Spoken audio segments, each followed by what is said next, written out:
सागर महाराज की।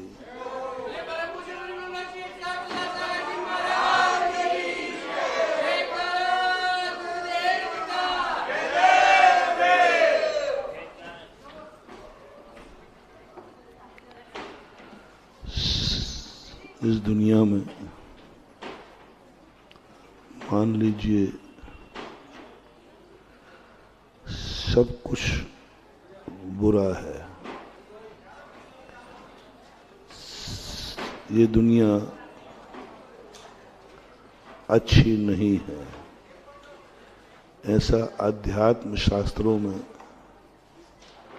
वर्णन आता है।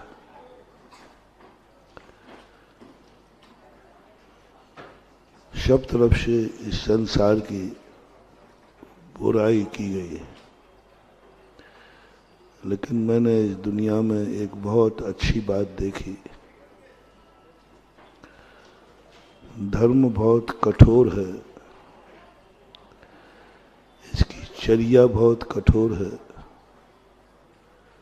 सत्य कड़वा होता है,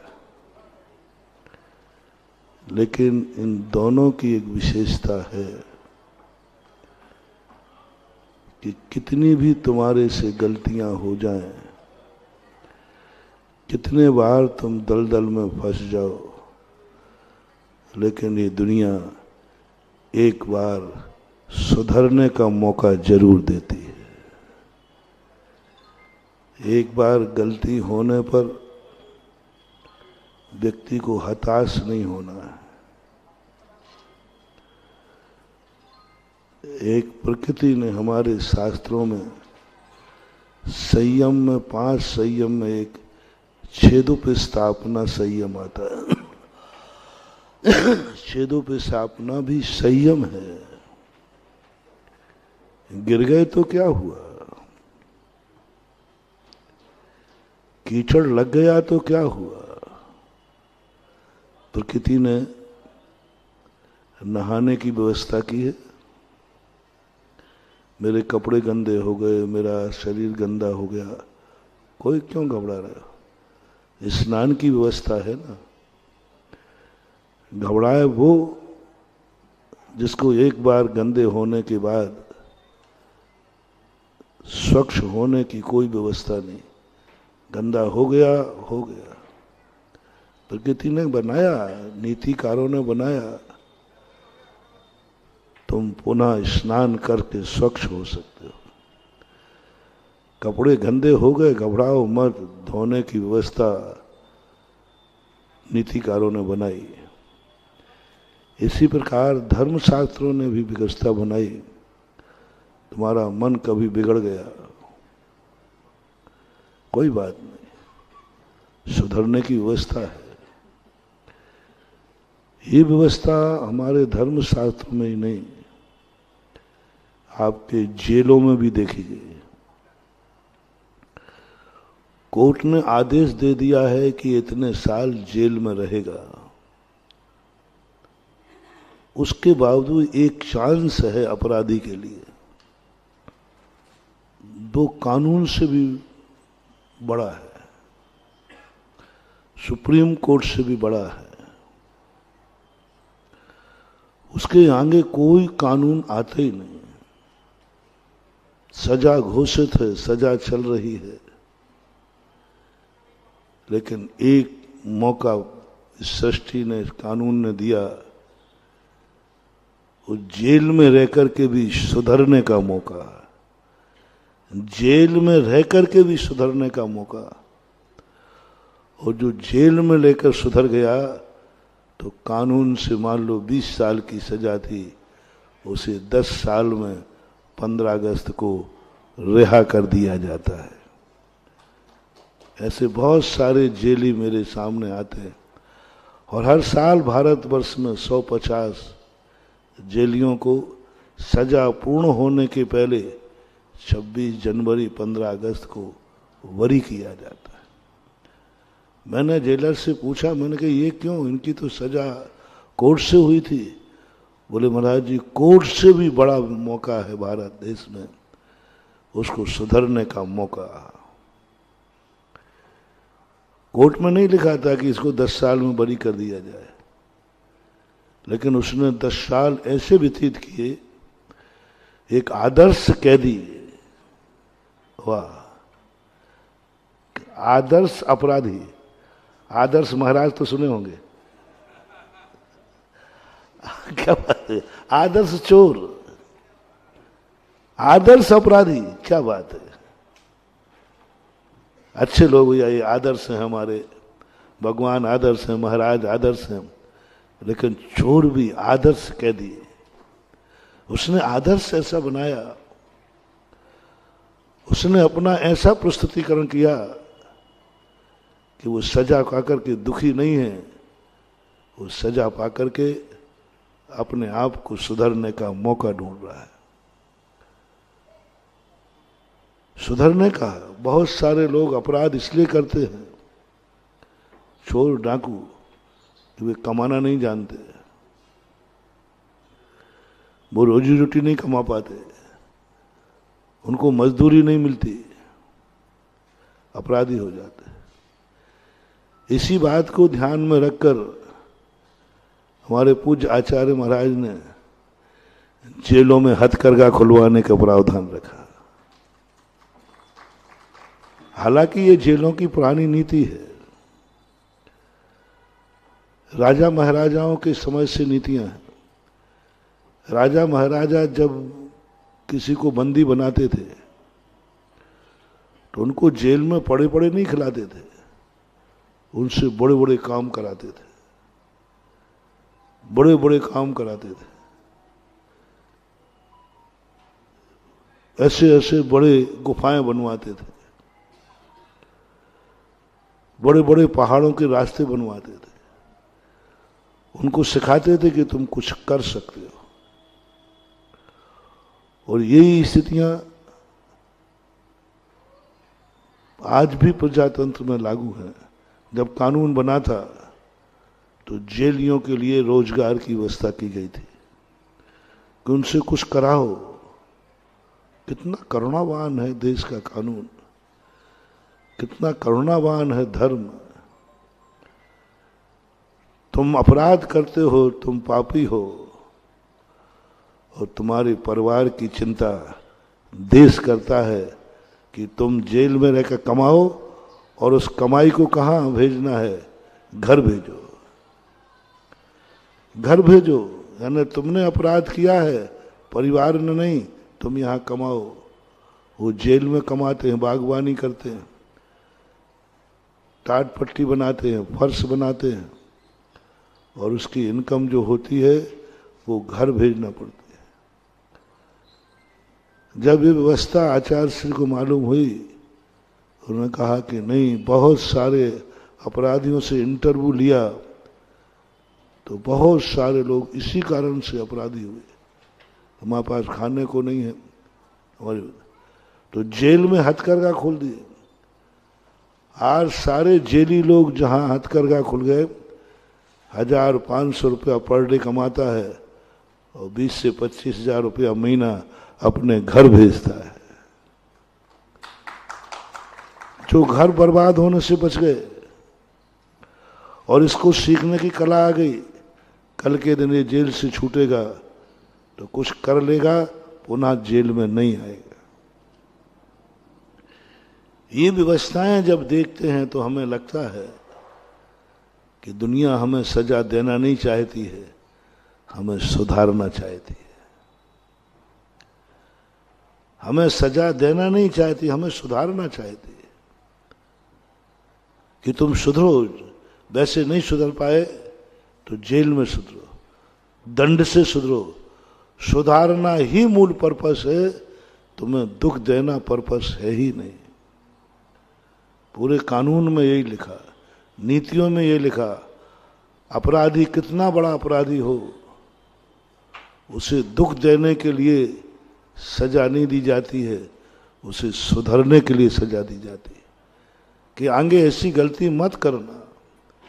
ये जो वीआईपी कोटा है सुधरने का, ये बहुत बड़ा सॉफ्ट कॉर्नर है। इसलिए हमने परसों नरसों कहा था, जेल को शगुन मानना है। हमें जेल हुआ है मेरे हित के लिए हुआ है, जरूर मेरे कल्याण के लिए हुआ है। कोसो मत, जेल में बैठे बैठे कोसोगे बहुत परेशानी पड़ जाएगी। जेल को सगुन मान लो, मुझे सुधरने का मौका दिया है, मुझे दंड नहीं दिया जा रहा है, मुझे दुखी नहीं किया जा रहा है, मुझे सुधरने का मौका दिया जा रहा है, क्योंकि मैंने अपराध ही ऐसा किया है। पहले उन्होंने घोषणा की थी अपराध मत करना, कानून बनाया था, फिर भी हमने उस कानून का उल्लंघन किया, तो हमें सुधरने का मौका दिया है।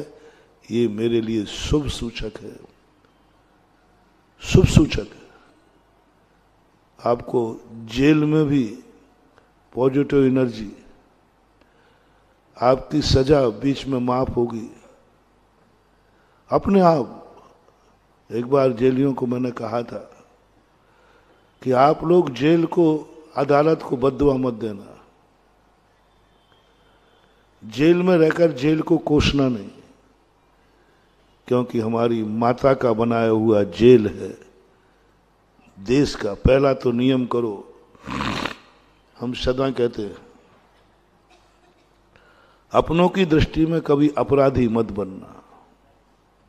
अपनों की दृष्टि, दुश्मन की दृष्टि में तुम अपराधी हो, कोई फर्क नहीं पड़ता।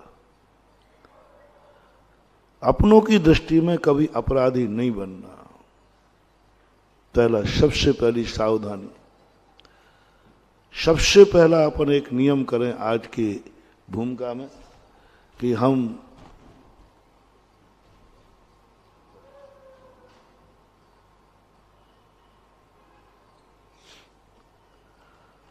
जिसे तुम अपना मानते हो, उनकी दृष्टि में कभी अपराधी घोषित मत होना। बहुत सरल मार्ग है, कठिन नहीं है, कि अपने लोग हमारे 100 अपराध वैसे ही अनदेखे कर देते हैं, क्योंकि अपने लोगों को अपने व्यक्ति में दोष दिखते ही नहीं है। दुश्मन को तो दिखता है, अपने लोगों को दोष नहीं दिखते। कितनी हजारों गलतियां कर देते, अपना व्यक्ति दोषी नहीं देखता। जो व्यक्ति हमारे सैकड़ों अपराध अनदेखे कर देता है, उनकी दृष्टि में यदि आप अपराधी सिद्ध हुए हो तो आप माफी के लायक नहीं हो, आप बहुत बड़ी गलती कर दे। अपनों की दृष्टि में तुम दोषी हो गए। अपने लोग 100 अपराध माफ करते हैं। रुक्मणी के कहने पर शिशुपाल को कृष्ण जी ने कहा था, बहुत उद्दंड था, हम इसकी 100 गलतियां माफ करते हैं, क्योंकि ये अपनों का अपना है, अपनों का अपना है। शिशुपाल रुक्मणी का भाई था और कृष्ण जी के प्रति बहुत बुरा बोलता था। इतना सा कारण था कि शिशुपाल रुक्मणी को किसी अन्य राजकुमार से विवाह करना चाहता था, लेकिन रुक्मणी श्री कृष्ण से विवाह करने का मन बना चुकी थी और श्री कृष्ण का भी मन था और परिवार का भी था, पर शिशुपाल नहीं करना चाहता था। विवाह हुआ, उसके बाद शिशुपाल ने श्री कृष्ण को बहुत बुरा कहा, गुस्सा बहुत आया। रुक्मणी ने वचन दिया, मेरा भाई है। श्री कृष्ण कहते हैं, तू मेरी है और वो तेरा है, मैं 100 गलतियों तक माफ करूंगा, 100 गलतियों तक माफ करूंगा। उसके बाद फिर हमारे ऊपर अपनों का दोष नहीं आएगा, अपनों का दोष नहीं आएगा। क्योंकि अपनों के लिए कहा गया कि अपने व्यक्ति से 100 गलतियों तक माफ करना। बहुत अच्छी फ्लॉपी निकली है मानव, बहुत बड़ी मोटिवेशन है आपकी जिंदगी के लिए। तुम्हारा कोई अपना है और तुम किसी को अपना मानते हो या कोई तुम्हें अपना मानता है, 100 गलतियां माफ करना। 1-2 गलतियों पर नाराज नहीं होना, गुस्सा नहीं होना, झगड़ा नहीं करना, बुरा मत मानना। अपनों की 100 गलतियों तक बुरा नहीं मानना, पहला नियम। अपना व्यक्ति जो भी तुम्हारा अपना हो, जिसको तुम कहते हो ये मेरा है, कोई भी हो, तुम्हारा भाई हो, तुम्हारा दोस्त हो, तुम्हारा पड़ोसी हो, जिसके साथ मेरा शब्द लगा हो, उसकी 100 गलतियों का बुराई नहीं मानना। ये अपनापन का प्रतीक है। लोग कहते ये मेरा है। क्यों है साहब मेरा तुम्हारा? स्वार्थी हो तुम, क्योंकि वो तुम्हारे काम आ रहा है, क्योंकि वो तुम्हारा उपयोगी है, क्योंकि वो तुम्हारे काम आ रहा है, तुम्हारा उपयोगी है, तुम्हारे उनके बिना काम नहीं चलेगा, इसलिए तुम परिवार को अपना मानते हो। सावधान। मम्मी पापा तुम्हारे हैं? बोले हाँ साहब। क्यों? उनके मेरा नहीं चलता। ये बेटा तुम्हारा है? बोले हाँ साहब। ये परिवार पत्नी माँ तुम्हारी है? हाँ साहब। ये दोस्त तुम्हारा है? हाँ साहब। क्यों? क्योंकि साहब वही तो मेरी जिंदगी है। ये अपनेपन की निशानी नहीं है, ये स्वार्थ की निशानी है। इसमें तुम्हारी अपनों को मानने में किस्मत नहीं बदलेंगे। तुम स्वार्थी हो, तुम अपने उपयोग के लिए सबको अपना मान रहे हो। अपना मानने का लक्षण होता है वो हमारे प्रति वो हमारे प्रति 100 गलतियां करेगा और हम बुरा नहीं मानेंगे, उसका नाम है अपनापन। हमारे प्रति वो गलत रास्ते पे जा रहा है, उसको तो रोकना है, समझना। नहीं तो तुम कहो महाराज जी आपने तो कह दिया 100 गलतियां माफ करो, तो हमने 100 बार तो उसने पी। नहीं, वो नहीं कह रहा है, समझना, नहीं तो मामला गड़बड़ हो जाए। तुम्हारे प्रति अपराध करे 100, यदि उसकी जिंदगी के लिए घातक है, वो कुल जाति के विरुद्ध जा रहा है, वो धर्म के विरुद्ध जा रहा है, उसके लिए नहीं, उसको तो पहली टोक में टोकना। यदि वो चोरी करके आया है तो पहले ही टोक दो।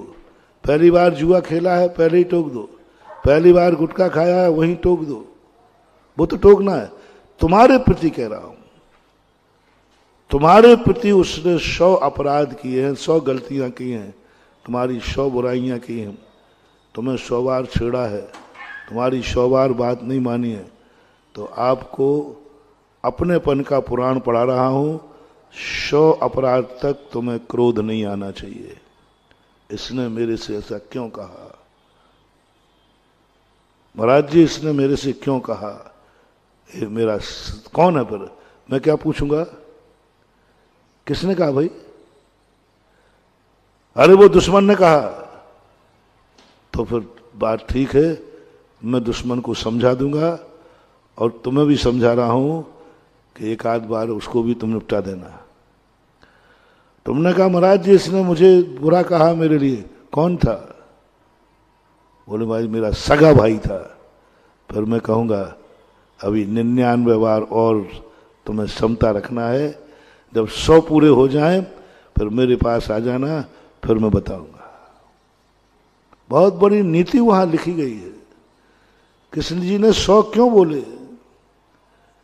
कृष्ण तो वो शक्ति थी कि एक बार में दुश्मन को निपटा देते थे। आलोचना भी हुई, क्योंकि श्री कृष्ण ने कई ऐसे दुश्मन थे जिसने मुंह से जबान निकाला और जीभ निकाल दी उसकी। यहां क्यों? क्योंकि यह अपनों का अपना है, तो मेरा भी अपना हुआ। अपनों को 100 अपराध माफ करना है, क्रोध नहीं आना चाहिए। कोई बात नहीं, कोई बात नहीं, 100 अपराधों तक।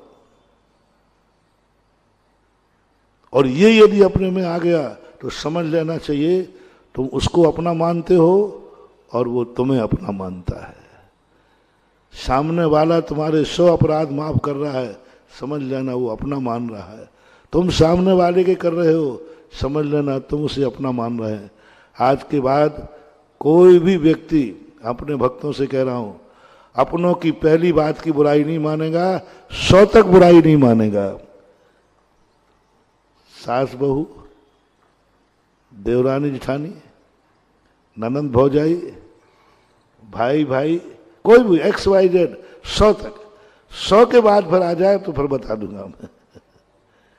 कृष्ण जी ने नीति बनाई और महाभारत में लिखा, यही आत्मीयता की सबसे बड़ी निशानी है। 100 गलतियां माफ कर दी जाए। और यही आदर्श जेलों में है कि तुमने गलती की, कोई बात नहीं, माफ हो जाएगी। कहां से माफ होगी? कोर्ट से घोषित हो गया? नहीं, तुम जेल को और कानून को बद्दुआ मत दो।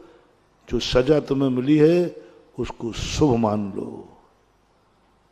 कोई पूछे तुम्हें सजा मिली, रोना मत, अच्छा हुआ, बहुत अच्छा लग रहा है जेल में। ऐसे लग रहा है जैसे मेरा विनाश नहीं विकास हो रहा है। मैं बहुत उन्मत्त हो गया था, अब मैं होश में आ गया हूं। मुझे जेल में होश आ गया है। बाहर में उन्मत्त था, अहंकारी था, क्रोध था, व्यसनी था। मेरे में बहुत सुधार हो गया है। बहुत अच्छा हुआ, बहुत अच्छा हो रहा है, बहुत अच्छा हो रहा है। एक बार शायद आपको सुनाया होगा, एक व्यक्ति को मैंने जेल भेज करके सुधारा था।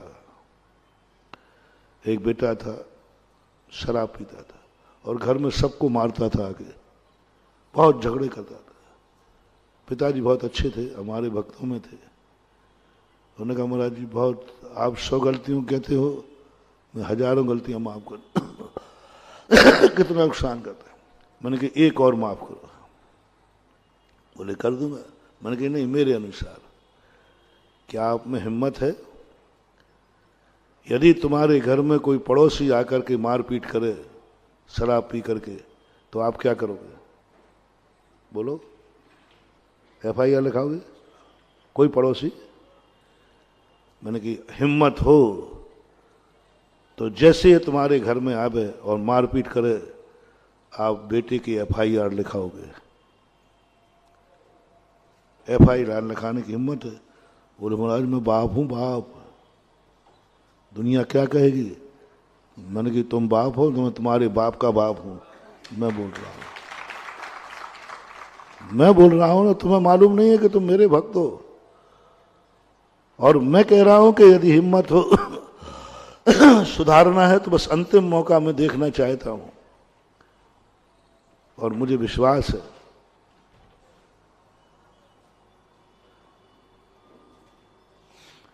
मेरे भक्त का बेटा है और तू मेरा सही भक्त है और तेरा बेटा सही है, तो मैं जो कह रहे हूं वो करो। बोले महाराज जी कितना बड़ा पाप करवा रहे हो। बेटे की FIR लिखाऊं मैं पुलिस में जाकर, थाने में? मेरी इज्जत तो देखो। वो थानेदार क्या सोचेगा? सब जानते हैं मुझे। अब पूरा थाना जानता है, पूरी कोतवाली जानती है। बताओ प्रदीप PNC कौन नहीं जानता? पुलिस वाले नहीं जानते। और रिपोर्ट लिखाने पहुंचे तो किसकी पहुंचे? किसकी लिखवा दूं? बेटे की लिखवा दूं? नहीं, मनोज की लिखवा देता हूं।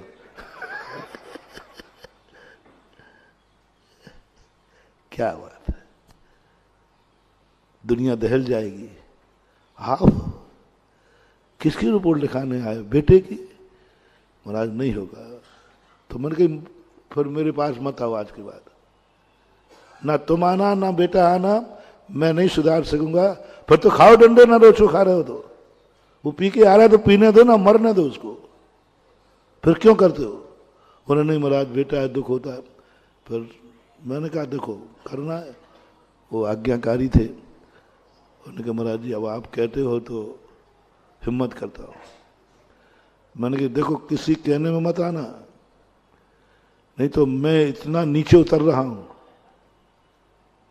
अब एक बाप को बेटे के विरोध में रिपोर्ट लिखाने के लिए साधु कहूं तो बोलो मैं कितना स्तर नीचे आ गया। मैं इतना नीचे उतर रहा हूं। कहीं तुम यहां से जाके किसी कहने में आकर के मेरी बात को मत टाल देना, नहीं तो तुम्हारा क्या भरोसा दुर्योधनों का। इधर मां ने बेचारी ने कहा कि भाई मैं तेरे लिए जिंदगी भर की साधना छोड़ती हूं, मैं पट्टी खोलती हूं। बहुत बड़ा नीचे उतरी थी गंधारी, बहुत बड़ी सती थी, वचन की पक्की थी, लेकिन एक बेटे के मोह के कारण से इतनी नीचे उतर गई कि वो कहे ठीक है मैं अपनी प्रतिज्ञा भंग करती हूं, दुनिया में मेरी निंदा होगी, मेरे सतत्व में जो संकल्प में दोष लगेगा, चलो बेटे के खातिर मैं करती हूं जा। लेकिन बेटा ऐसा कपूत निकला कि मां को भी पतित कर दिया, मां को भी प्रतिज्ञा भंग कर दी, मां को भी ऊंचाई से नीचे गिरा दिया, और स्वयं भी नहीं सुधर पाया। स्वयं भी नहीं सुधर पाया, रास्ते में भड़का दिया, लंगोट लगा दिया, कपड़ा लगा के आ गया। मां कहती बेटा क्या किया तूने? कम से कम मुझे खुशी होती कि मुझे नीचे उतरने पर बेटा को बचा लिया। हम भी नीचे उतर गए और बेटा भी चला गया। तुम लोगों के लिए मैं कई बार बहुत नीचे उतर जाता हूं, पर डर नहीं लगता कहीं तुम दुर्योधन न निकल जाओ। हाँ, यहां तो हाके जाओ और यहां तो मां ने कह दिया चला गया, और लौट के आया तो रास्ते में क्या हुआ कहानी मालूम है ना। रास्ते में उसको थोड़ा कह दिया, उसने क्या लगा दिया, बोलो दुर्योधन की मौत कहां से हुई? उसी स्थान से हुई जो उसने मां के ना कहने पर, जितना शरीर मां के कहने पर माना वज्र का हो गया, उतना शरीर। आप लोगों से भी मेरा कहना है, आप लोगों की खातिर मैं कई बार बहुत दया करुणा करके अपने प्रोटोकॉल से नीचे उतर आता हूं, लेकिन जब ये कहानी जब ध्यान में आती है तो मैं कहता हूं हे भगवान मेरा भक्त दुर्योधन न निकल जाए। मैं इतनी मेहनत से समझा रहा हूं, इतनी मेहनत पुचकार के समझा रहा हूं, कहीं ऐसा ना हो कि पंडाल के बाहर कोई इसको उल्टा समझा दे। ओहो, समझो महानुभाव, माँ बाप गुरु के कहने के बाद यदि कोई निगेटिव समझाए और तुम्हें उसकी बात समझ में आ जाए तो भी मेरा कहना है नहीं, बात तो मां की ही सही है। बोलो भाई मैं गलत कह रहा हूं, नहीं तुम 100% सही हो, समझ में आ रही तुम सही हो, फिर भी चाहे भली मां की बात गलत है लेकिन मानूंगा तो मां की ही बात। अब हमने लाख समझा, देख तर्क से अपन को समझ में भी आ गया, अपन बहुत समझदार है ना कि हाँ नहीं भाई वो सही कह रहा है, मां की बात गलत लग रही है, तो भी एक बसर यही कहना नहीं, गलत है या सही है मानूंगा तो मां की बात है। ऐसे ही गुरुओं की बात तुम्हें कभी समझ में ना आवे, ना आवे, हो सकता है, और बाहर तुम्हें कोई पंडाल के बाहर खड़ा, मतलब महाराज जी ने बात कही मालूम आपने, इससे तुम्हें कितना नुकसान है मालूम आपको। कहीं महाराज जी की बातों में मत आ जाना। और उसने इस ढंग से समझाया कि तुम्हारे मन में कीड़ा आ गया। वो एक कहानी सुनाते हैं ना हम पहले में, कि एक बार एक व्यक्ति ने खरगोश खरीदे, जैसा गुरु ने पढ़ाया, जैसा साधु पढ़ाया, वो खरीद के ले गया। गांव के बाहर दो चार खड़े थे ऐसे बदमाश लोग। उन्होंने कहा यार इस व्यक्ति से खरगोश तो बहुत अच्छा है, कैसे लूँ, इसके हाथ में डंडा है, मैं लूंगा वो डंडा मार देगा। तो उसने कहा इसका तरीका है, आगरे का है ना ये। बोले क्या तरीका, अभी देखो तुम 1-1 किलोमीटर पे चारों खड़े हो जाओ, प्लान बना के चारों बदमाश खड़े हो गए। पहला कहता है भाई साहब क्या जिंदगी में मैंने बहुत सब कुछ, बहुत कुत्ते देखे, ऐसा कुत्ता तो मैंने देखा ही नहीं, ऐसा कुत्ता तो मैंने देखा ही नहीं। अरे मूर्ख, कुत्ता नहीं खरगोश है, खरगोश। मैं मूर्ख नहीं हूं, मैं गुरु से पढ़ के आया मैं गुरु से पढ़ के आया हूं, मैं अच्छी तरह पढ़ के आया हूं, मैं मूर्ख नहीं हूं। मूर्ख कहीं का, इतना ही पता नहीं कुत्ता क्या खरगोश क्या। हाँ भाई साहब आप ठीक है, और आगे बढ़ा। दूसरा खड़ा ही था पर, भाई साहब ऐसा कुत्ता कौन से देश में मिलता है, कौन से आप तो नहीं, आप तो लाए तो बहुत अच्छे, आपका नहीं चाहिए मुझे, आप तो ये बता दो मिलता कहाँ है, हमें कितना भी मेहनत करना पड़े, बस ये बता दो ये कुत्ता मिलता कहाँ है। और आगरा में मिलता हो तो वो बाजार गली बता दो कहाँ मिलता है। बोले मूर्ख कुत्ता नहीं है। बोले साहब आप जो समझो, मुझे तो ये बताओ ये कुत्ता मिलता कहाँ है। अब कीड़ा लग रहा है, देखना ये गलत बोलता ये तो दूसरा भी बोल रहा है। अब उसको अपने पर संदेह, गुरु पर संदेह, अपनी जिंदगी की किताब पर संदेह, अपने जिंदगी भर जो खरगोश की पहचान की उसमें क्या घुस गया। तीसरा खड़ा था, भाई साहब आप कहो तो जितने में लाए हो, आप जितने पैसा कहो उतना मैं दे दूंगा, एक कुत्ता मुझे दे दो। अब तीसरे ने, अब तो उसके मन में आ गया, एक गलत, दो गलत, तीन के बाद तो उसने कंधे पर रखा था।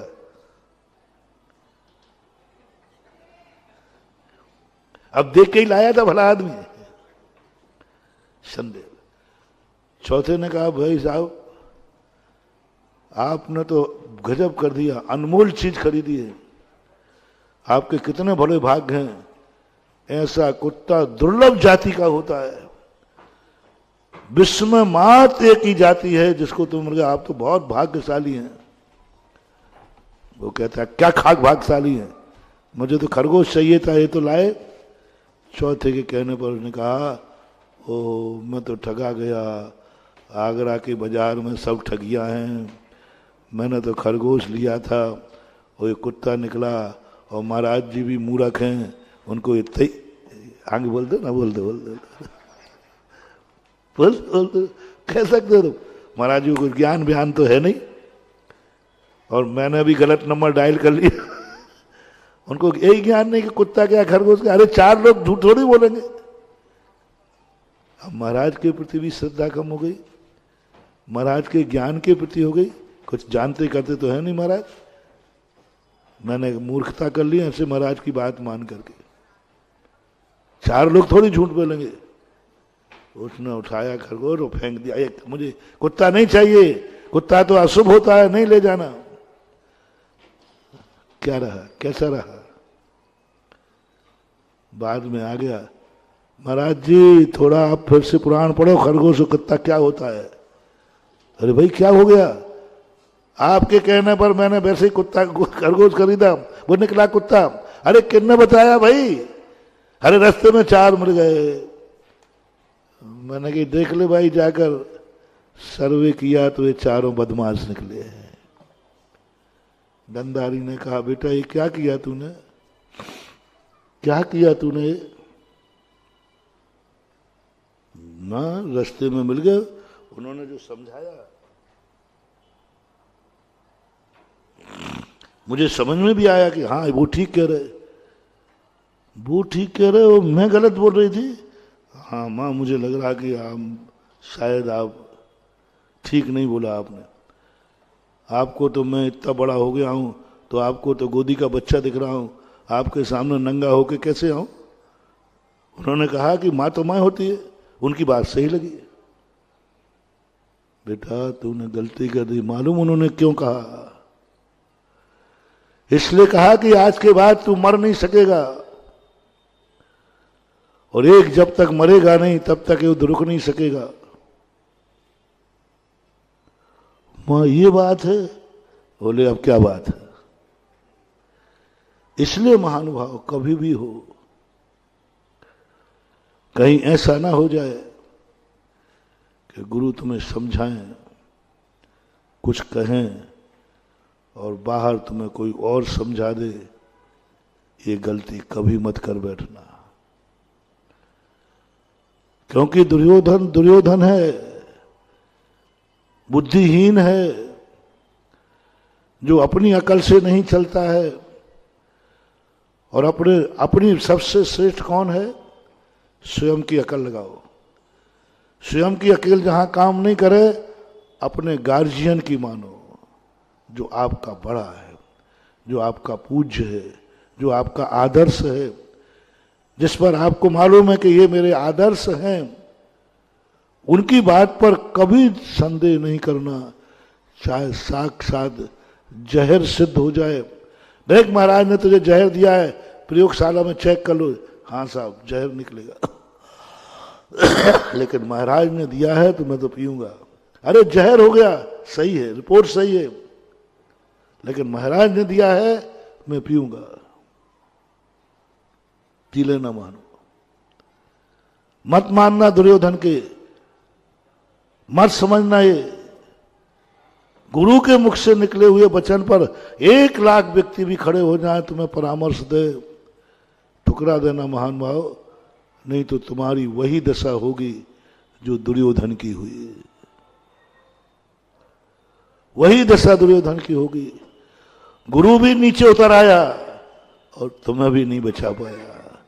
मां भी बेचारी नीचे उतर आई, बेटे को नहीं बचा पाई। उसको यही पश्चाताप नहीं था कि मेरी प्रतिज्ञा क्यों टूट गई। उसके ये पश्चाताप था कि मैंने कैसे बेटे को जन्म दिया, मेरा गिरना भी मैं बेटे को नहीं उठा पाई। आप लोगों का ये 2 दिन से मैं प्रवचन दे रहा हूं। आपकी मां ने तुम्हें रोका है, मां तुम्हारे सामने पहुंच गई, तुमने अपशगुन मान लिया। अरे मम्मी पापा आ गए, सब कार्यक्रम फेल हो गया। मत करना महानुभावी गलती, मत करना। एक ही करना, माँ बाप का आना अशुभ नहीं है, क्या है? शुभ है। पर ही तुम्हारी बुद्धि में सही था, गलत नहीं था, लेकिन माँ बाप का आना सब तरफ से 100% था सही। माँ बाप के आने से अब वो तुम कार्य नहीं कर पाओगे, कितना भी अच्छा, कितना भी तुम्हारे तर्क में आ गया, तो भी तुम्हें एक बात करना है, ये कार्य गलत है। क्योंकि गलत नहीं होता तो माँ बाप का इसी समय पे आना और अब मैं नहीं कर पाऊंगा, ये मेरी जिंदगी में बहुत बड़ी अशुभ से बच गए। माँ ने कहा है कि नंगा आ जा। एक बार लोगों ने कहा, बोले महाराज जी आप तो दिगंबर हैं और आप बहुत अच्छे हैं, आपके दर्शन करने का मन सबको होता है, हम अजैनों को भी मन होता है, लेकिन थोड़ी सी शर्म लगती है। आपको देखकर कई महिलाओं को शर्म आती है, मुख मोड़ना पड़ता है, अच्छा नहीं लगता। आप हम लोगों के खातिर, आप तो पहनेंगे नहीं, आप तो कोई मतलब, हम लोगों का कितना पुण्य लगेगा आपको। फिर हम आपके सब दर्शन करेंगे, खुले रूप से सबसे बात करेंगे, कितना पुण्य लगेगा, कितना पुण्य लगेगा। आप थोड़ा सा एक लंगोट लगा दो, छुल्लक जी अच्छे है, ऐसे आप हो जाओ ना तो मजा आ जाए। मैंने कि भैया क्यों? बोले महाराज हम लोगों की खातिर हो जाओ। तो हमने उनको 2 पॉइंट दिए। पहला पॉइंट दिया, तुम्हारी खातिर मैं अपनी ड्रेस बदल दूं?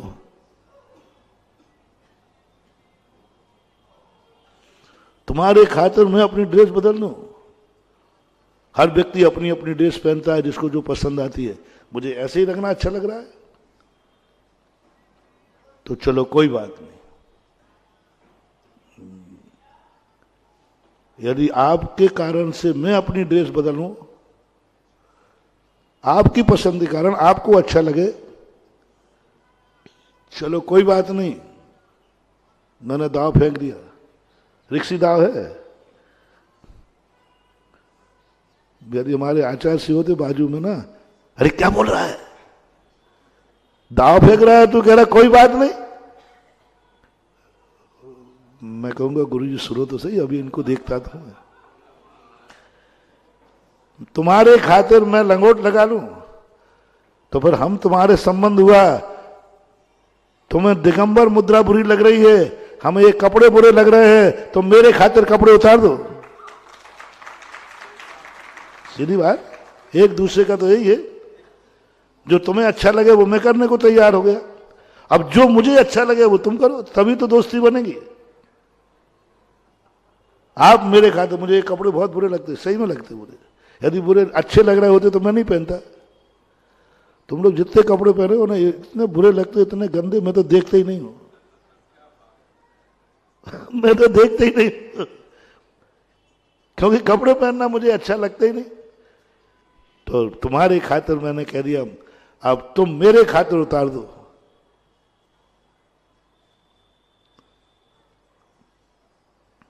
और जितने लोगों को मेरा दिगंबर बुरा लगता है, मैं उनके खातिर वस्त्र पहनूंगा, तो वो मेरे खातिर वस्त्र को उतार दें।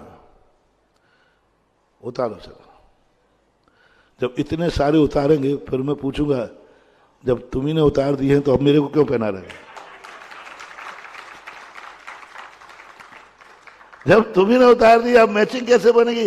होना तो चाहिए एक सा ना, होना तो चाहिए। या तो सब कपड़े वाले हो, या सब ग्रुप तो एक ही होना चाहिए, ड्रेस यूनिफॉर्म तो एक ही होना चाहिए। और तुमने मेरे खातिर सबने कपड़े उतार दिए, अब यूनिफॉर्म एक होना चाहिए। तो मैं तो पहले ही से बैठा हूं, चलो हो जाए दिगंबरों की मजाक। तो मेरे खातिर हर व्यक्ति को अपनी ड्रेस पहनना चाहिए। और दूसरा खातिर मैंने कहा, भाई आई एम सॉरी प्लीज, मैं दुर्योधन नहीं हूं, मैं दुर्योधन नहीं हूं। बोले महाराज यहां दुर्योधन कहां से बीच में आ गया? मैंने कहा दुर्योधन उस मां को बताओ जिस मां की दृष्टि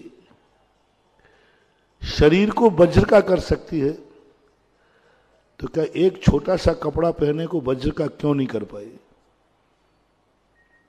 मैंने उन्हीं के साथ से कहा, मैंने कहा आपके साथ से बोल रहा हूं, एक छोटा सा कपड़ा पहन लिया था, या छोटा सा कपड़ा पहन लेता, सैंडो बनियान पहन लेता, एक पतला सा कपड़ा पहन लेता, जो आंखें शरीर को वज्र का कर सकती हैं, वो एक छोटे से कपड़े को नहीं भेद पाई, क्यों?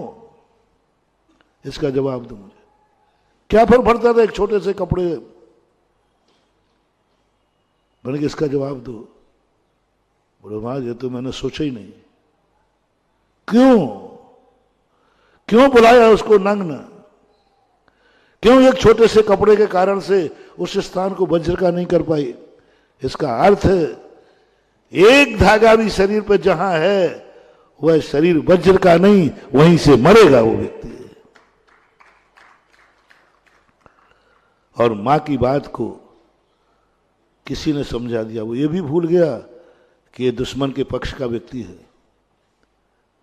और वो मुझे सलाह दे रहा है, ये कहां तक मेरा हित करेगा। और मां का हित भूल गया और उसकी सलाह पर उसने बात मान ली।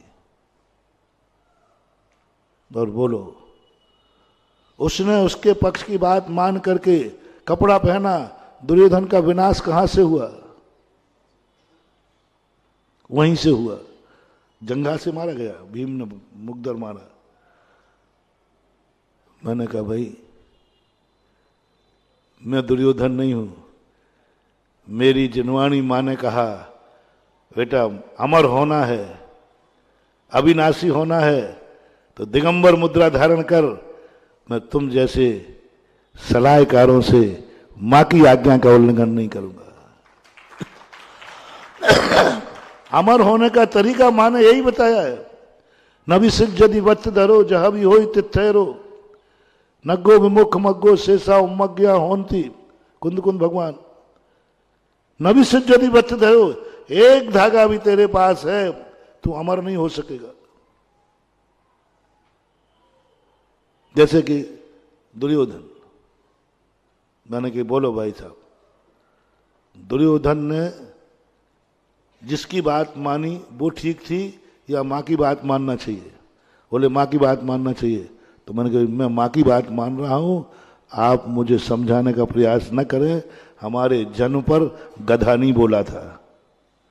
और दुर्योधन के जन्म पर, दुर्योधन का जब जन्म हुआ तब गधा बोला था सामने। तो लोगों ने कहा था जिंदगी में कभी ये अपने और अच्छे लोगों की अकल से काम नहीं करेगा, गधे लोगों की बात मानेगा। और मानते ही तुम लोग गधे लोगों की बात, अपनी बात नहीं मानेगा, उद्दंड लोगों की मानेगा, जो हितैषी हैं उनकी बात नहीं मानेगा। और वही हुआ, गुरु की बात नहीं मानी, ताश्री की बात नहीं मानी, मां की बात नहीं मानी। मानी किसकी? जो उसका विनाश करने के लिए संकल्पबद्ध था, शकुनी मामा। मामा नहीं था, कुरुवंश का बैरी था, और वही उसके नाश के लिए कारण बन गया। तुम लोग भी महानुभाव, तुम्हारे लिए एक उदाहरण दे रहा हूं, जो तुम्हारे पूज्य पुरुष हैं, महापुरुष हैं, उनकी बात को सावधान। दुनिया तुम्हें समझाएगी, दुनिया में कहती है, मैंने कई बार देखा है, प्रवचनों की बात तुम्हें समझ में आ जाती है, लेकिन पंडाल के बाहर जाती फिर थोड़ा हाँ कहते, थोड़ा हेल्प करो, शायद मेरा अनुमान गलत हो। ऐसा हो सकता है कि नहीं? बोलो, ऐसा होता है कि नहीं? ऐसा हो रहा है कि नहीं? सदा से होता है। यही विनाश का कारण बनता है। कौन है तेरी मां से बड़ा? कौन है हितैषी? कौन है तेरा गुरु से बड़ा? कौन है? ये सब स्वार्थ के हैं महानुभाव।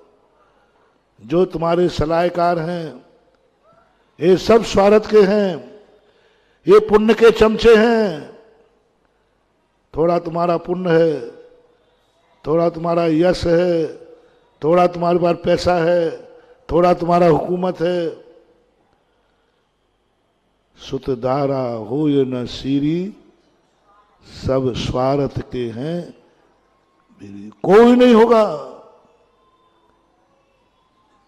कोई नहीं होगा। एक इतना बड़ा पैसे वाला व्यक्ति पकड़ा गया, वो शायद हर्षद मेहता कोई था, कोई पकड़ने के बाद सगे चाचा से बोला ये मुझे पहचानते हैं?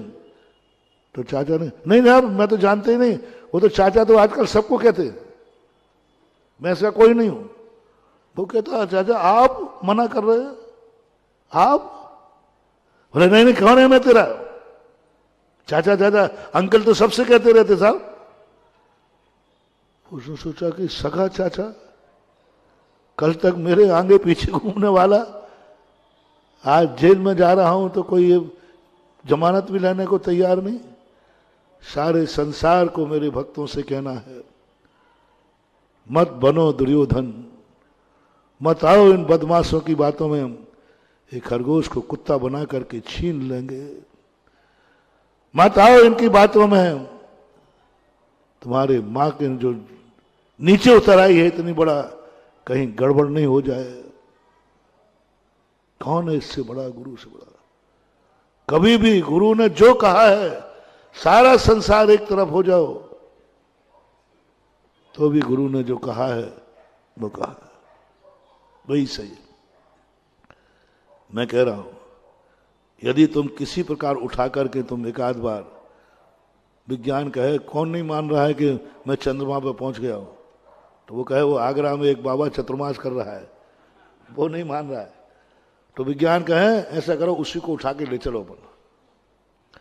मुझे उठा करके ले जाकर चंद्रमा पर भी रख दोगे, तब भी मैं यही कहूंगा नहीं आ सकते चंद्रमा वही सही है जो मेरी मां ने कहा है। मेरी मां ने कहा है चंद्रमा ऐसा होता है, हो ही नहीं सकता। अब तो आप चंद्रमा में बैठे हैं, नहीं, मेरी मां झूठी नहीं हो सकती, मेरी मां झूठी नहीं हो सकती। रेवती रानी को समोषण लाके दिखा दिया, उन्होंने कहा नहीं मेरी जिनवानी झूठी नहीं हो सकती। अरे साक्षात समोषण लगा हुआ है, बोले आंखें झूठी हो सकती हैं, मां झूठी नहीं हो सकती। आंखें झूठी हो सकती है, दुनिया झूठी हो सकती है। वही कल परसों कहा था ना, जिंदगी भर अपन ने मनुष्य माना और गुरु ने क्या कह दिया था, भैंसा है, भैंसा, ऐसे एक शब्द बोला था। एक सेकंड जिंदगी भर 100 साल का जिंदा व्यक्ति जिंदगी भर मनुष्य मानता रहा, जैसे गुरु ने कहा तू भैंसा है, एक सेकंड में वो अपने आप को क्या मानने लगा। एक सेकंड में, थोड़ा भी सोचा नहीं था उसने कि गुरुजी से पूछो, गुरुजी फिर से पुनः विचार, एक सेकंड भी नहीं किया और उसने अपने आप को भैंसा मान लिया। अनुभूति जिंदगी भर की खत्म हो गई।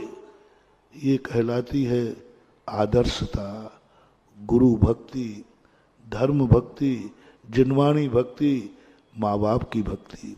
ये कहलाती पूज्यों के प्रति समर्पण, ये कहलाता है। और ये स्थिति को लेकर के कभी भूल करके नहीं, जो तुम्हारे पूज्य पुरुषों ने कहा है उस पर लोग कितने भी सलाह दें, पहले ही बोल देना चाहिए साहब इस बात पर सलाह मत देना, क्योंकि ये मेरी माँ का आदेश है। इस बात पर सलाह मत देना, ये मेरे गुरु का उपदेश है, इस पर मैं नहीं सुन सकूंगा। मैं सत्य बताऊं तो भी सुनाने से कोई फायदा नहीं, मेरे लिए वही सत्य है। तो मैं आप लोगों से बात कहने में बहुत कह तो देता हूं प्रवचनों में, लेकिन डर लगता है कहीं ये दुर्योधन तो नहीं है। बहुत डरता हूं तुम लोगों से, खूब बातें कहता हूं, खूब समझाता हूं, 1.5 घंटे उदाहरण देकर सब कह के, और मैं सब, और तुम हाँ भी कह देते हो, हाँ महाराज आप सही कह रहे हो। अरे मना तो करते ही नहीं, मेरा भक्त तो मना करेगा ही नहीं। भैया मैं गलत तो नहीं बोल रहा हूं, बोलो ना, सही बोल रहा हूं ना। हाँ कह दिया, 3 बार कह दिया सब। अब डर लग रहा है कि पंडाल के बाहर क्या होगा। मेरे सामने तक तो मुझे विश्वास है, मां के सामने तो मां को विश्वास था दुर्योधन ना नहीं करेगा, ना नहीं करेगा। मां ने कहा था नग्न होके आ जा, तो दुर्योधन ने मना किया क्या? नहीं किया। मां को विश्वास था, ये मना नहीं कर, मां मैं इतना बड़ा हो गया हूं तो आपके साथ नंगा कैसे आऊं, मुझे शर्म लग रही है। मां को विश्वास था मेरे सामने तो मना नहीं करेगा, इतना तो आज्ञाकारी है। लेकिन बाहर के संबंध में वो विचार नहीं कर पाई, इतना तो विचार था, विश्वास था। हालांकि गंधारी ने भी सोचा इतने बड़े बालक को मैं कैसे कहूं, बाप बन गया, दादा बन गया। जिस समय की घटना है ना, उस समय दुर्योधन दादा बन चुका था, बेटे के बेटा हो चुका था। तब क्या पता ही मानेगा कि नहीं मानेगा, एक आए मम्मी शर्म लगती है, सोचा होगा, लेकिन अंदर नहीं मेरा बेटा मानेगा, और मान गया। एक बार भी मना नहीं किया उसने, हाँ साहब। लेकिन गंधारी ये भूल गई कि बाहर जाकर के क्या होगा। आप लोगों पर भी मुझे विश्वास, सारे भारत के लोगों से मुझे बहुत विश्वास है। तो मेरे सामने जो भी मैं कहता हूं आप यही कहो महाराज आपने सही बोला, सही बोला। आपने कहा गुटखा नहीं खाना, सही बोला। आपने कहा शराब नहीं पीना, जो कहूं आप सही कहते जाओगे। और बाहर कोई कहेगा क्या बात है, नहीं नहीं आज महाराज जी ने कह दिया मैंने छोड़ दिया। अरे पागल कहीं का, महाराज की बात मान ली तो हो गए बाबा जी। कितना कहना है, महाराज की बात मान ली तो हो गए बाबा जी। अरे महाराज का काम तो कहना है, सारी बातें थोड़ी महाराज की मानी जाती हैं। हम महाराज तो कहते ही रहते हैं। तुम लोग बाहर क्या क्या करते हो, हमारी मजाक उड़ाते हो, मुझे मालूम है। जब मैं प्रवचन देता हूं ना तो तुम दूसरों के सामने तो नहीं कहते हो, हाँ मन कहता है बाबा जी की बात मान ली तो हो गई बाबा जी, महाराज को तो क्या लगना, कहना है करना तो हमें है, आप मन को नकार दोगे। जब भरत चक्रवर्ती समूषण में गया तो वहां पर गणधर परमेष्ठी को भगवान का कोई प्रवचन अच्छा हुआ तो गणधर चक्री कहाँ जा रहे हो, भगवान ने क्या कहा, नमस्ते महाराज नमस्ते नमस्ते। अरे भाई महाराज ने क्या कहा, नमस्ते महाराज नमस्ते नमस्ते, और खिसक गया, खिसक गया समूषण में से। अरे भाई ये बोल दो भगवान ने गलत कहा, नहीं नहीं नहीं भगवान ने तो सही कहा। सब अपन लोग अनादिकाल से, मुझे भी शामिल करना, अनादिकाल से अपन को भगवान मिले, गंधारी जैसी अपनी जनवाणी मां मिली, परम करुणा निधान गुरु महाराज मिले अपन सबको, एक बार नहीं महानुभाव, अनंतों बार।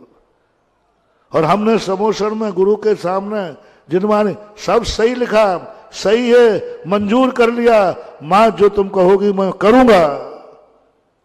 लेकिन जैसे ही हम समोषण के बाहर आए, बाहर तो खड़े ही थे बदमाश लोग, बाहर तो खड़े ही थे तुम्हारा विनाश करने वाले, बस वो जो अपने दिमाग में कीड़ा भर देते हैं, अपना नाश शुरू हो जाता है।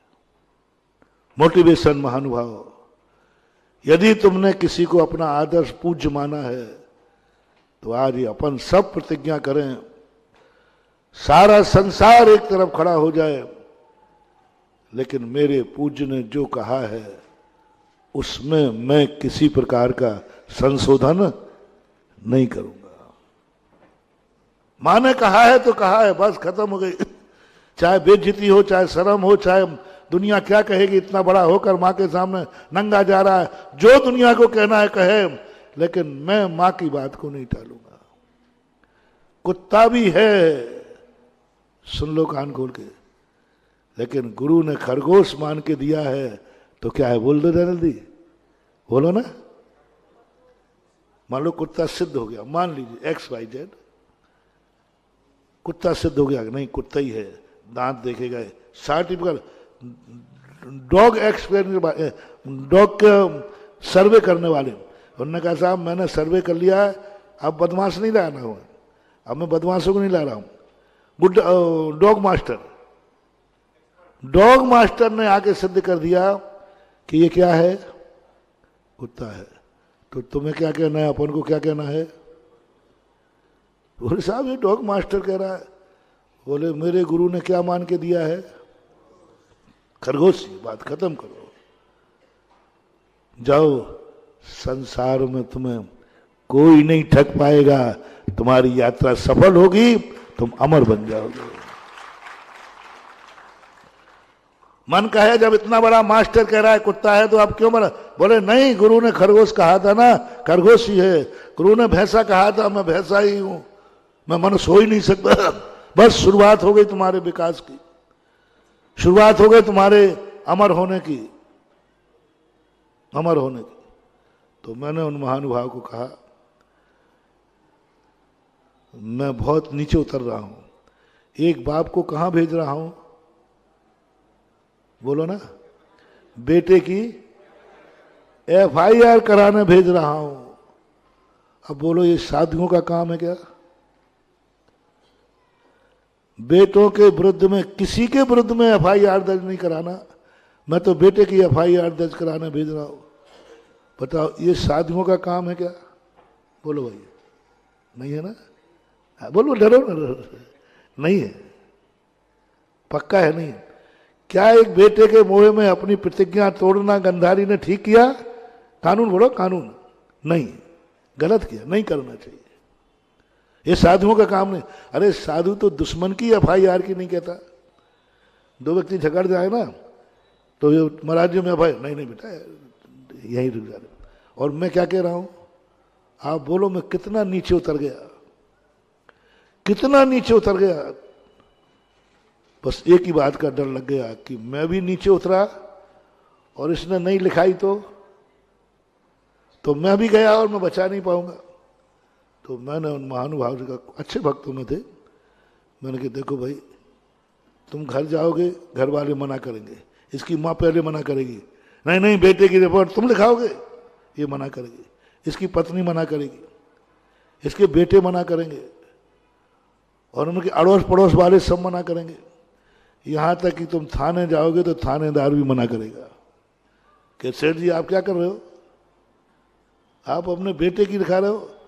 तो मैंने ये सब कर दिया, क्योंकि जहां जहां संभावना थी कि मेरा ये बेटा दुर्योधन फिसल सकता है, मैंने सब गिना दिए। यही सौगंध करो पहले। मैंने थानेदार एसपी भी कहेगा, अरे साहब आप क्या कर रहे हैं, बेटे की रिपोर्ट लिखा रहा है, मुझे लिखने में शर्म आ रही है, तो आप नियम करो कि आप मानोगे नहीं, दिखा दी रिपोर्ट। अब मैं किसी को भी सलाह देता हूं तो पहले ही देख लेता हूं, फिर और किसी की तो नहीं मानोगे। मेरी सब अंतिम निर्णय बस, इसके बाद कोई मीटिंग नहीं। आजकल मीटिंग वाले तुम लोग आते ना, मीटिंग वाले, तो हम पहले यही कहते जितनी मीटिंग करना पहले कर लो, मेरे निर्णय के बाद फिर मीटिंग नहीं होगी। गुरु के वचन के बाद तुमने कहा महाराज ठीक है मैं मीटिंग में विचार करता हूं, तो फिर गुरु का मतलब मीटिंग कहां रही, फिर तो गुरु तो सदस्य हो गए। गुरु के मुख से निकलने के बाद कोई मीटिंग नहीं होती, करा दिया। हिम्मत देखना, उसने लिखा दी, सबने मना किया, सबने कहा, उसने एफआईआर लिखा दी। उसने मारा घर में, शाम को पुलिस आई, अरेस्ट कर ले गई और सीधा जेल में डाल दिया। मैंने कोई भी जमानत लेने नहीं जाएगा,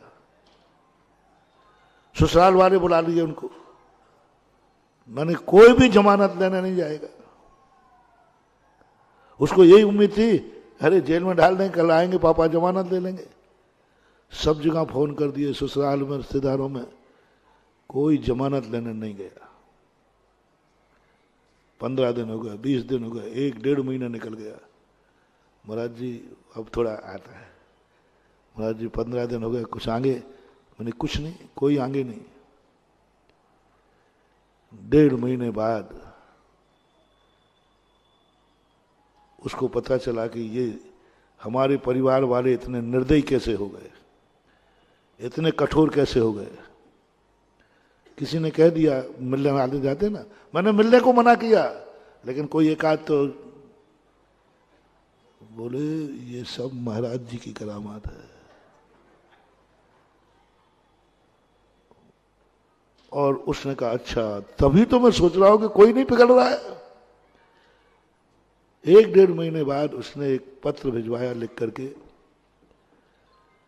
कि गुरु महाराज से कह दो बस अब मैं गलती नहीं करूंगा, और मैं गुरु का अनंत उपकारी हूं। मैं यही सोच रहा हूं मेरा गुरु से क्या लेना देना है, गुरु का मेरे प्रति क्या स्वार्थ है, क्या राग है। मेरे निमित्त पढ़ा लिखा बच्चा था, मेरे कारण से गुरु महाराज इतने नीचे उतर आए। बस मेरे मन ने ये कहा है अभी नहीं तो कभी नहीं। बस मैं जाकर के सीधा आपके चरणों में आकर के जिंदगी भर के लिए शराब छोड़ूंगा। बस फिर तो अपन को कोई जेल थोड़ी भेजना था। आया, घर नहीं गया वो, सीधा श्रीफल लेकर मेरे पास आया। बोले महाराज जी आप भी इतने रागी हो सकते हैं, आपने मेरे खातिर? मैंने कहा तेरे खातिर नहीं किया, अरे मूर्ख, तेरे बाप के खातिर किया है, क्योंकि वो मेरा भक्त है, ये परिवार मेरा भक्त है, ये परिवार मेरा पूरा भक्त है, धर्मात्मा है, और उनका दुख नहीं देखा गया मेरे से, इसलिए मैंने किया। तो जब महाराज परिवार भक्त है तो मैंने कहा तेरा क्या भरोसा? बोले नहीं अब भरोसा करो। मैंने कहा जेल में कैसा लगा? बोले अच्छा लगा। मैंने जेल में भुजाया, मेरे प्रति कैसा भाव आया? अवभाग्य। उसने जेल को शगुन मान लिया, उसको जेल भेजना शगुन मान लिया। माँ बाप की एफआईआर रखाना सगुन मान लिया, वो सबके पैर पड़ता है। आप लोगों ने मेरे खातिर इतना नीचे उतर गए, ये मेरे पुण्य तो देखो, नहीं तो कौन इतना नीचे उतरता है, मरे तो मरने में, तो भाड़ में जाए। ये मेरा पुण्य था, सगुन मान लिया उसने, शुभ मान लिया। किसी से ये नहीं कहा तुम लोग इतने नीचे उतरोगे, मुझे पता नहीं था। पत्नी से कहा तेरे ससुराल वालों से जमानत नहीं करा सकता, तेरा तो मैं पति था। उससे कहा कि संसार की हर पत्नी ऐसी हो जाए, संसार का हर पिता ऐसा हो जाए, और एक आप बोल दो,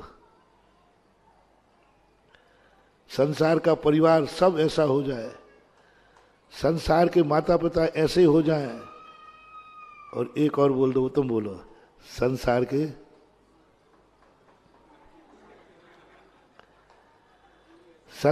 सारे साधु यदि ऐसे हो जाएं, तो बोलो अपनी समाज का क्या होगा? आदर्श समाज बन जाएगी। सारे साधु यह भक्तों के प्रति ऐसा संकल्प कर लें, इतने नीचे उतर जाएं, माँ बाप इतने नीचे उतर जाएं, और जिसके प्रति एक दंड उठाया जाए वो इन सबको सगुन मान ले, शुभ मान ले, जेल को भी शुभ मान ले।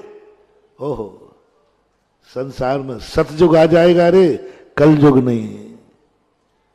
लेकिन हम भी पल्ला झाड़ते हैं, भाड़ में जाओ, क्या लेने देना है। उपदेश दे दिया, मानो तो मानो, मानो तो मानो। हमारा तीव्र राग नहीं है, ठीक है, उपदेश दे दिया। तुम भी अपने बेटों के प्रति ठीक है, उपदेश दे दिया, बेटा मंदिर चले जाना, वो नहीं गया, नहीं जाए तो भाड़ में जाए, क्या लेना देना। तीव्र राग नहीं है तुम्हें अपने परिवार के प्रति, अपने बच्चों के प्रति तीव्र राग नहीं है।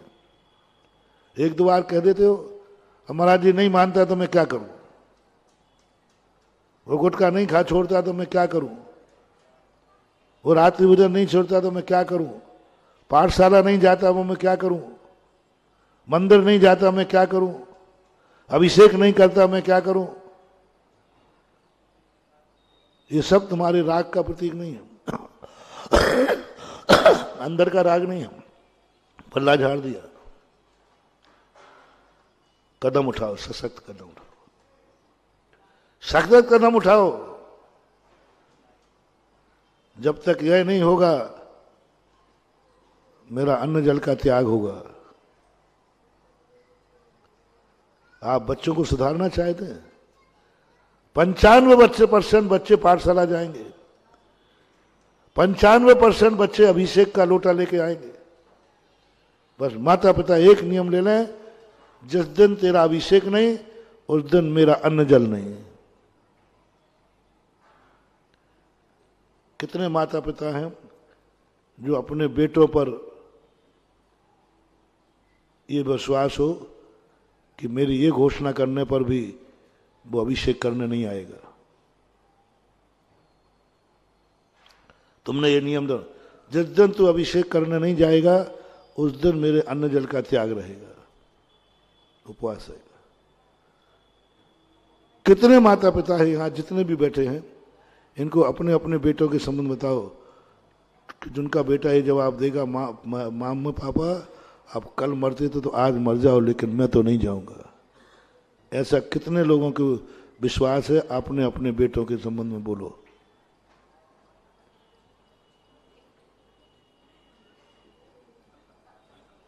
सौधर्मेंद्र जी, विश्वास है इतना? और इधर वीआईपी लोगों में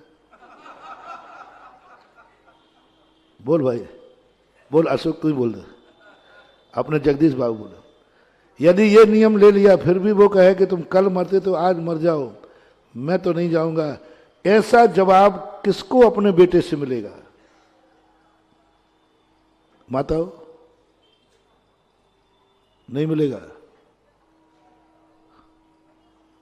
कितनी छोटी सी दवाई दी, एक दिन के उपवास में बेटा अभिषेक कर लेगा, उसका जन्म जन्म सुधर जाएगा, तुम्हारा तो क्या।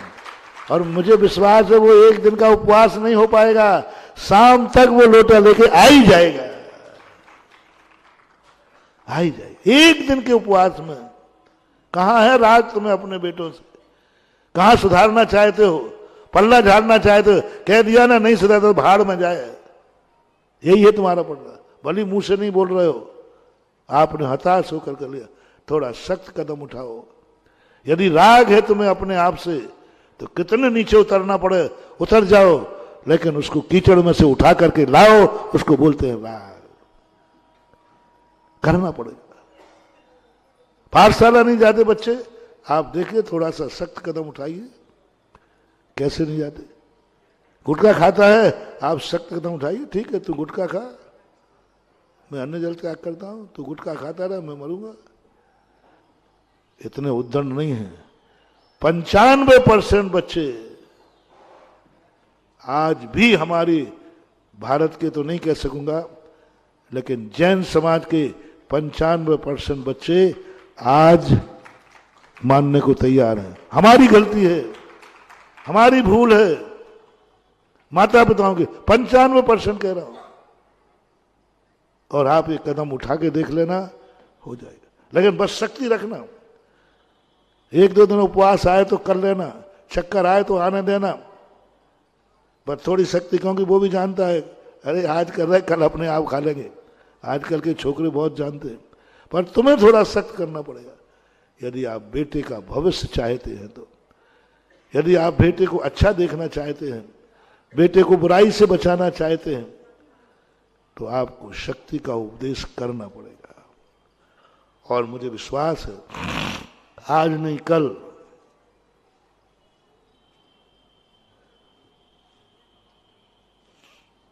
तुम्हें सगुन मानेगा, तुम्हें शुभ कहेगा। आपने देखा स्कूल में मास्टर मारता है, पीटता है, बच्चे बुरा कहते हैं उसको। जब वो अच्छी IAS ऑफिसर बन जाता है तब संस्मरण सुनाता है कि आज मैं जो अच्छे नंबर लाया हूं, किसकी बदौलत? उसी मारने वाले मास्टर की बदौलत है। यदि वो नहीं मारता तो शायद हम इतने अच्छे नहीं बनो। बहुत सुनाता सगुन मानेगा, वो शुभ मानेगा। आप चिंता नहीं करें। यदि तुम्हारी आत्मीयता है, अपनापन है, तो एक ना एक दिन तुम्हारे इस कठोर कदम को वो सगुन मानेगा, शुभ मानेगा और बार बार कहेगा। और यदि तुमने नहीं उठाया तो वो अपशगुन मानेगा, अभिमन्यु जैसा अपशगुन मानेगा। इसलिए अपनों की परिभाषा क्या डेफिनेशन बनी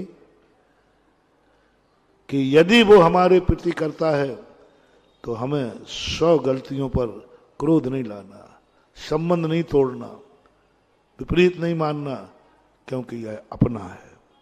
अपनों की दृष्टि में अपराधी नहीं बनना है। बस अपनों की दृष्टि में पहला मोटिवेशन अपना शुरुआत यहीं दे। रिपीट करो, अपनों की दृष्टि में अपराधी नहीं बनना। अपने कौन कौन है? महाराज की दृष्टि में नहीं, भगवान की दृष्टि में नहीं, माँ बाप की दृष्टि में नहीं, परिवार की दृष्टि में नहीं, क्योंकि अपने हैं। अब भारत देश देख लो, जो मैं सदा कहता हूं, भारत देश अपना है कि नहीं है? बस भारत की दृष्टि में अपराधी नहीं बनना, ये मेरी माँ है। हम भारत की दृष्टि में अपराधी नहीं बनेंगे। और भारत ने जेल बनाया है।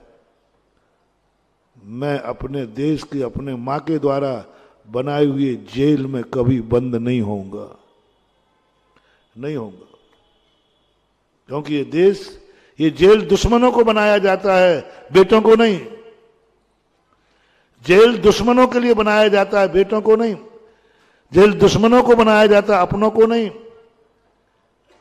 जेल दुश्मनों के लिए बनाया जाता है, अपनों के लिए नहीं बनाया जाता। और क्या हो रहा है आज? हमारे माँ के बनाए हुए जेल में बेटे बंद हैं। माँ के जेल में बेटे बंद हैं। माँ के जेल में बनाया, भारत माता है हमारी, उसने जेल बनाया था दुश्मन को। कोई विदेशी आकर के यहां गड़बड़ करेगा, उसको जेल में डाल देंगे। दुश्मनों के जेल होता है।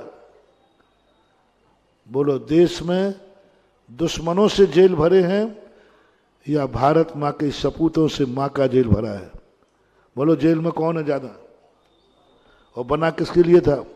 कानून है। राजयुग में दुश्मनों को जेल बनाया जाता था।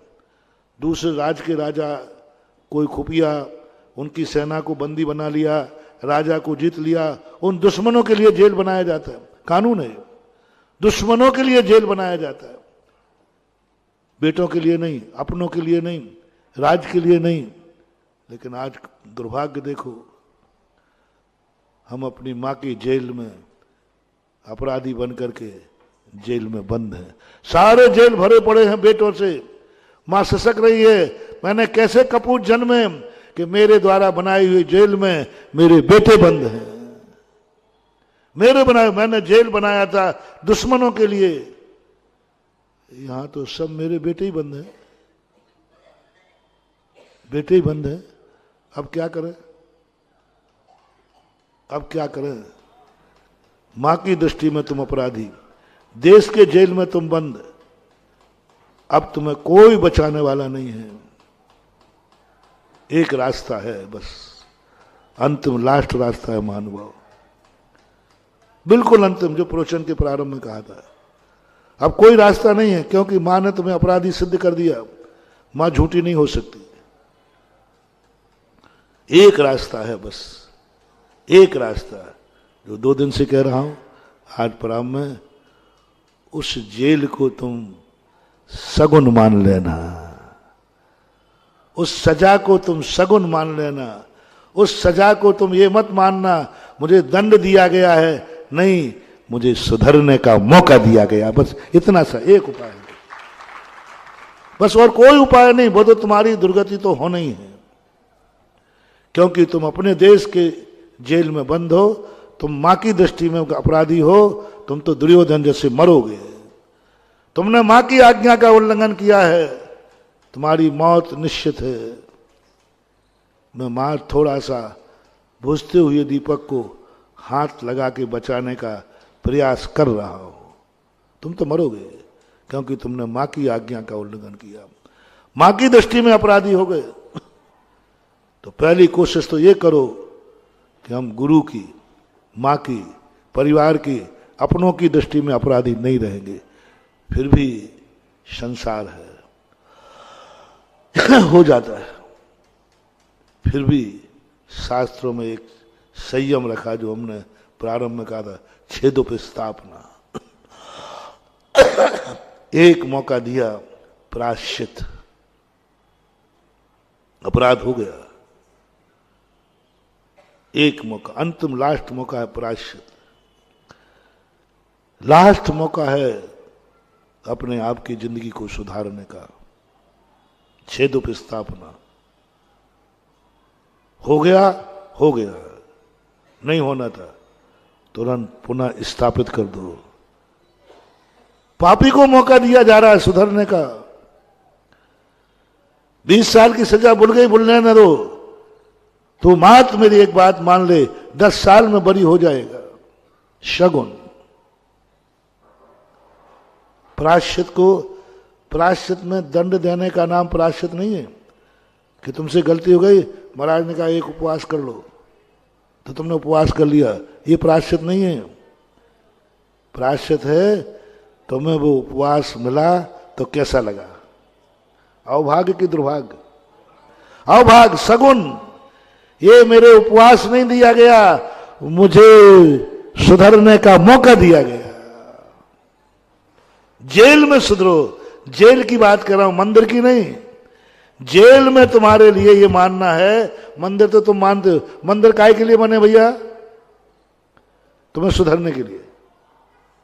प्रवचन काहे के लिए दे रहा हूं? सुधर। मैं काहे के लिए यहां बैठा हूं? ये तो सब तुम मानते हो,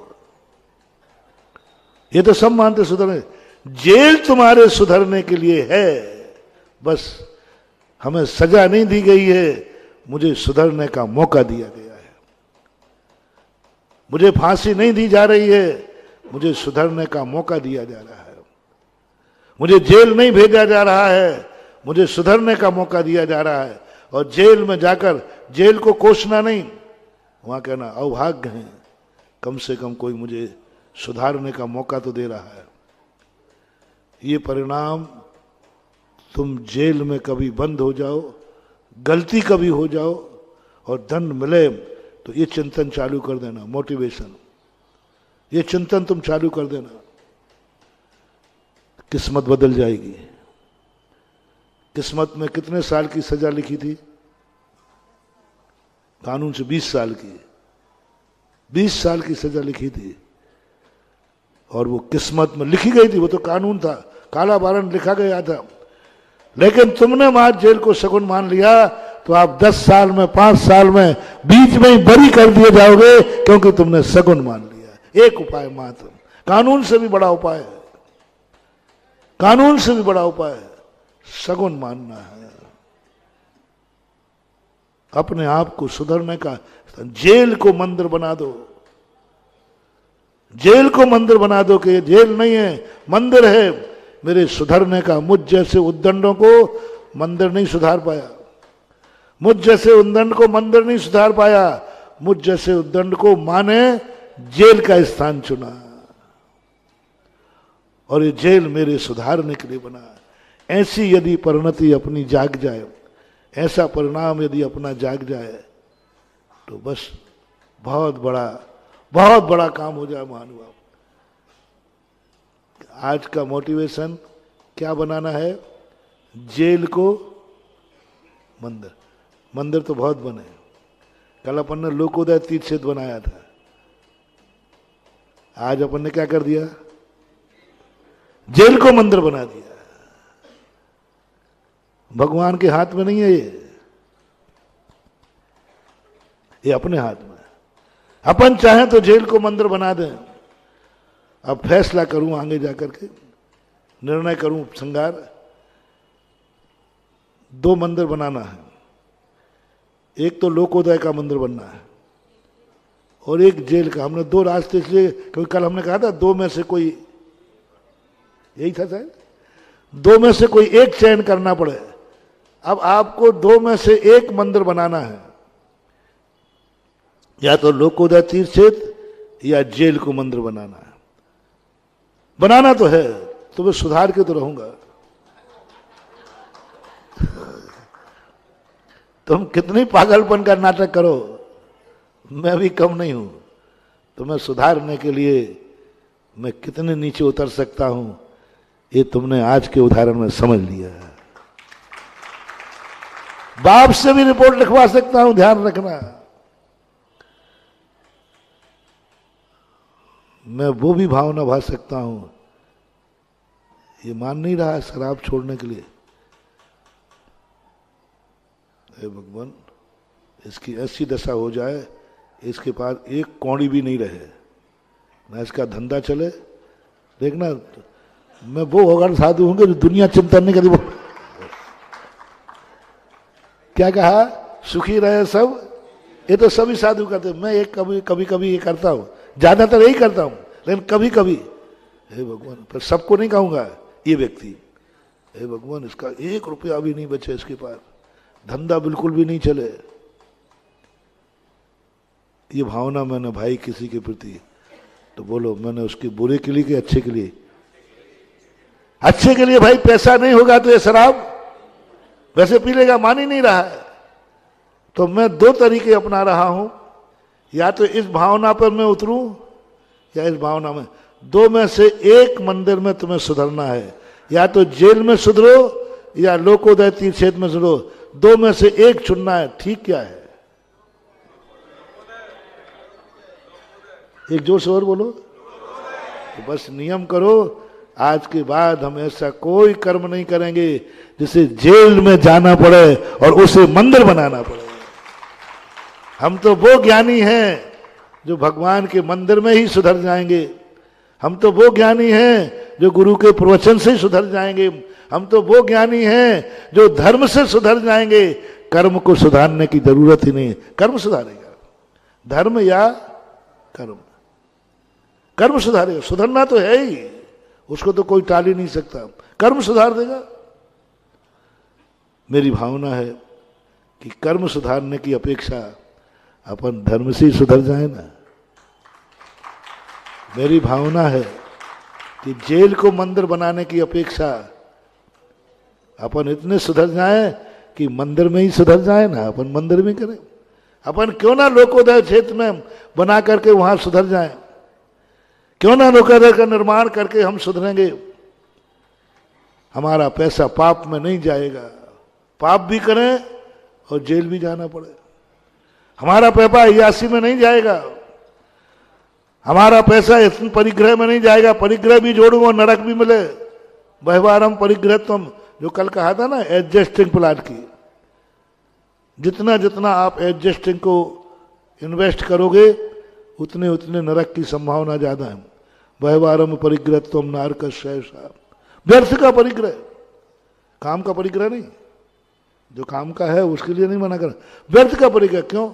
अब पैसा पड़ा है तो डाल, वो खतरनाक है, वो प्लाट खतरनाक है। तुम्हें काम के लिए चाहिए वो खतरनाक नहीं है। अब पैसा पड़ा है, चलो एक मकान बना के डाले, पड़ा रह जाएगा, ये खतरनाक है। ये है पाप, ये है परिग्रह, ये है नरक का द्वार। इसलिए कल मैंने तुम्हारे रहने का मकान नहीं छीना था। मैंने ये नहीं कहा था कि रहने का मकान बेच दो। मैंने उनको कहा था जो बिल्कुल नरक की कगार पर पड़े हैं, जिनके कई प्लाट यूं पड़े हैं, जिनके पास पैसा पड़ा है एडजस्टिंग में, उनसे मेरा कहना है कि तुम्हें जेल में मंदिर बनाना पड़ेगा, नरकों में मंदिर बनाना पड़ेगा। अच्छा है उस एडजस्टिंग के स्थान पर वो प्लाट, वो एक विवाह भूमि दान लोकोदय तीर्थ क्षेत्र को दे दो, दोनों काम हो जाए। दोनों काम बनना तो पड़ेगा तुम्हें।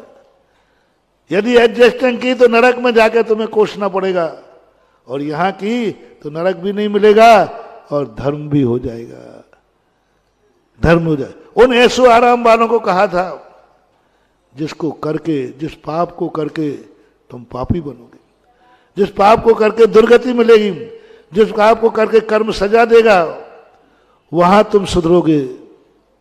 अच्छा है ऐसो आराम का पैसा छोड़ करके लोकोदय में लगाएंगे तो आज ही सुधर जाओगे और आगे भी तुम्हारी सदगति होगी। और उसके लिए जो कहते हम गरीब हैं, उनकी सजा बदलने का एक ही कारण है, वो तो कर चुके हैं गरीबी का, वो तो पाप बांध गए।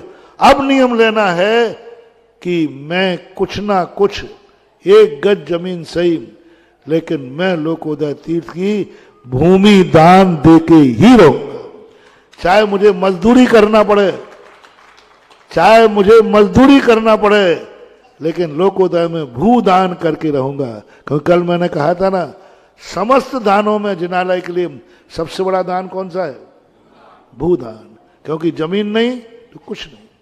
जमीन है तो मकान तो कभी भी बन जाएगा, लेकिन जमीन नहीं है तो मकान बनाना भी चाहो तो नहीं बना पाओगे। इसलिए आज हमने 2 मंदिर बना दिए, 2 में से कोई एक महावीर भगवान की।